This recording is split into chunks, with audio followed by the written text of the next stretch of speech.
সুলতানি আলাইহিম, মানুষেরা যখন ওজনে কম দেওয়া শুরু করবে তাদেরকে কয়েক বছরের ভিতরেই পাকড়াও করা হবে।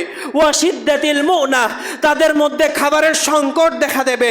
ওয়া জাউরি সুলতানি আলাইহিম, তাদের উপর আল্লাহ তাআলা এমন সরকার পাঠাবেন যেই সরকার তাদের উপর জুলুম করবে।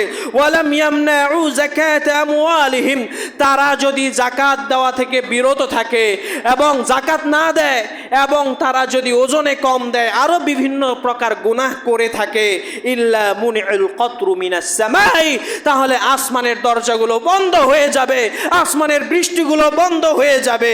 ওয়ালাউলাল বাহাইম লাম ইউমতিরু, তবুও আল্লাহ তাআলা মাঝে মাঝে বৃষ্টি দিবেন, কারণ চতুষ্পদ জন্তুরা রয়েছে, হাজার হাজার প্রাণী রয়েছে, হাজার হাজার মাখলুকাত রয়েছে। ওই সমস্ত প্রাণীগুলোর দিকে লক্ষ্য করে, ওই সমস্ত মাখলুকাতের দিকে লক্ষ্য করে আল্লাহ তাআলা মাঝে মাঝে